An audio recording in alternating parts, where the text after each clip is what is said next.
এবার শেখ হাসিনা ও আসাদুজ্জামান খান কামালের মৃত্যুদণ্ড। আরো বিস্তারিত জানিয়ে দিব।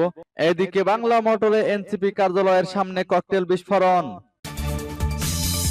এবার গোপালগঞ্জে মহাসড়ক অবরোধ করে ছাত্রলীগের বিক্ষোভ। এদিকে চৌধুরী আব্দুল্লাহ আল মামুনের 5 বছরের কারাদণ্ড।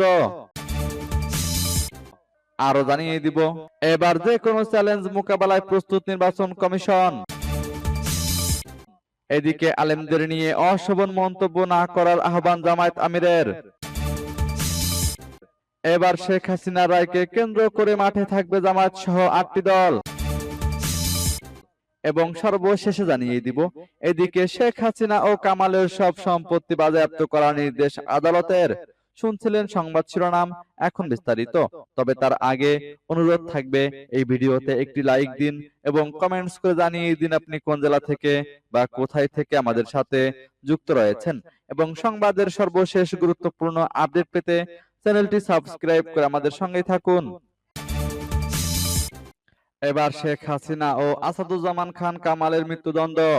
জুলাই গণ অভ্যুত্থানের সময় সংগঠিত মানবতা বিরোধী অপরাধে শেখ হাসিনার বিরুদ্ধে করা মামলার রায় দিয়েছেন আন্তর্জাতিক অপরাধ আদালত। দুটি অভিযোগে তাকে মৃত্যুদণ্ড দেওয়া হয়েছে। আজ সোমবার দুপুর 12:30টার দিকে কার্যক্রম শুরু হয়। 453 পৃষ্ঠার এই রায়ে 6টি অংশ রয়েছে। রায়ে ট্রাইব্যুনাল বলেছেন, শেখ হাসিনা সহ 3 জন আসামির অপরাধ প্রমাণিত।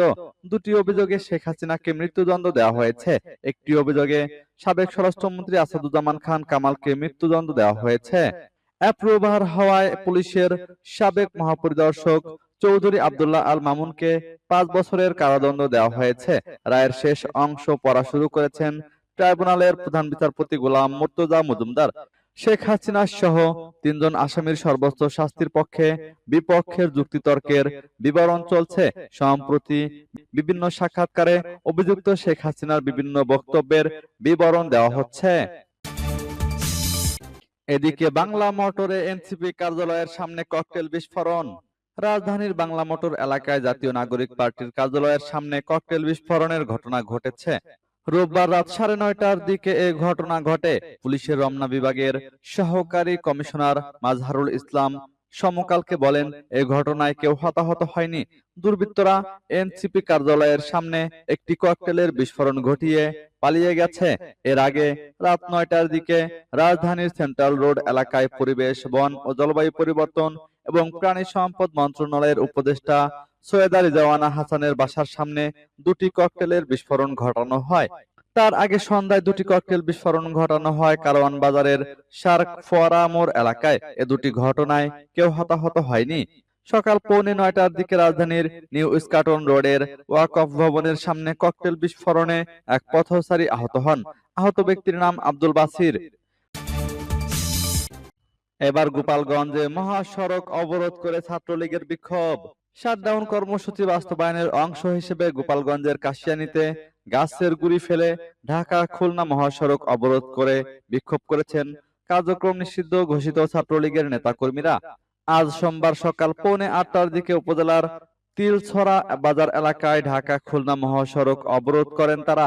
এতে মহাসড়কের দুই পাশে অনেক যানবাহন আটকা পড়ে। অবরোধ কর্মসূচির এ দৃশ্য ভিডিও করে সামাজিক যোগাযোগ মাধ্যম ফেসবুকে ছড়িয়ে দেয় ছাত্রলীগের নেতাকর্মীরা।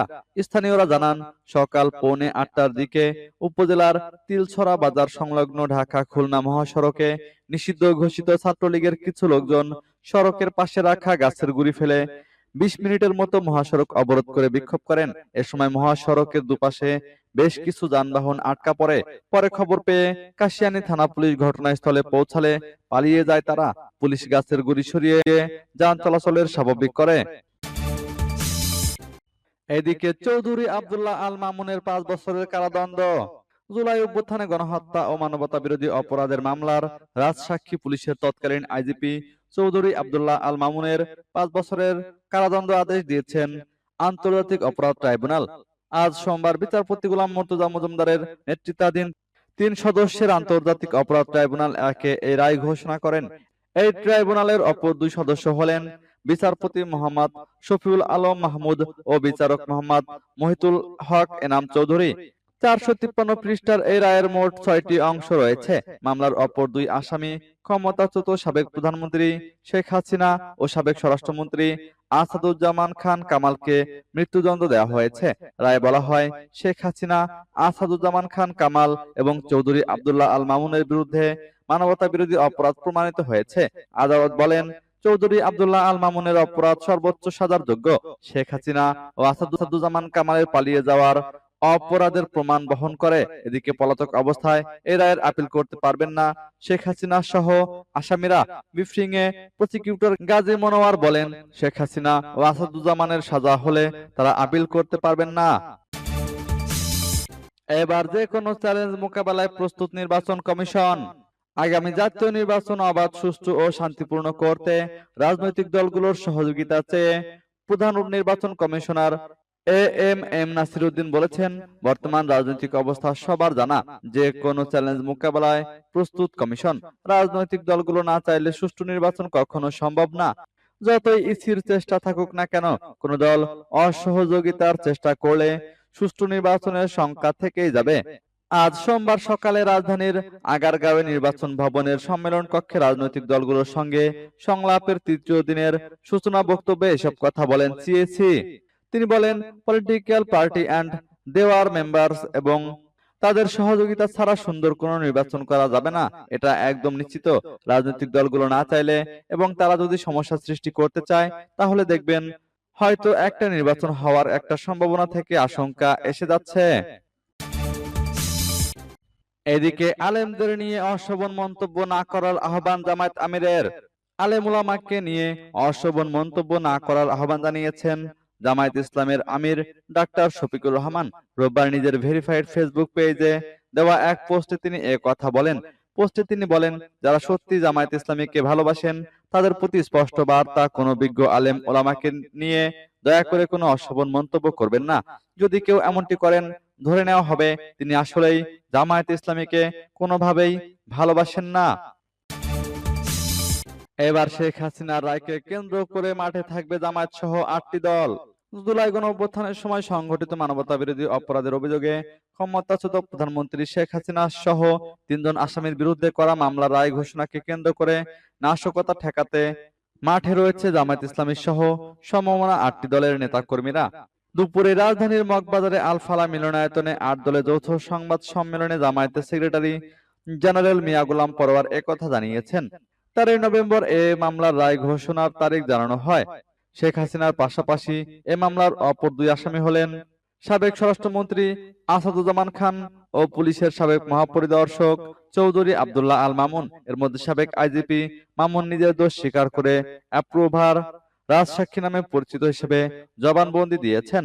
রায়কে কেন্দ্র করে যাতে কেউ নাশকতা করতে না পারে সেজন্য 8 দলের নেতাকর্মীরা মাঠে থাকবেন বলে সংবাদ সম্মেলনে জানান জামায়াতের সেক্রেটারি জেনারেল মিয়া গোলাম পরোয়ার। তিনি বলেন, আমরা অতীতের কর্মসূচিতেও মাঠে ছিলাম, এবারও এই ফ্যাসিবাদের আন্দোলনের কর্মসূচিতে নাশকতার কোনো সুযোগ এ জাতি দেবে না।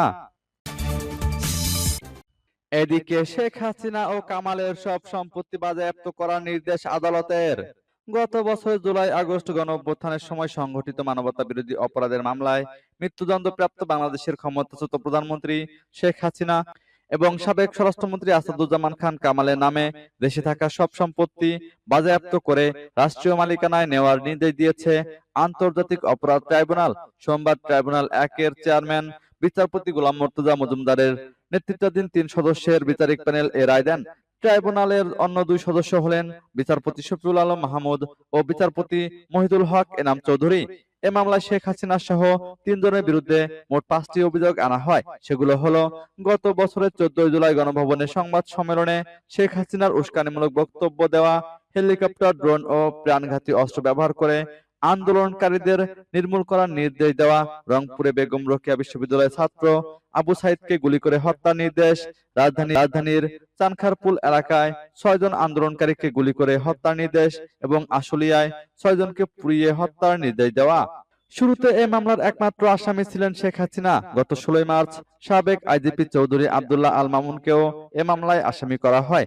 সবশেষ গত 12 মে মামলার তদন্ত প্রতিবেদনে সাবেক স্বরাষ্ট্রমন্ত্রী আসাদুজ্জামান খান কামালের নাম আসে।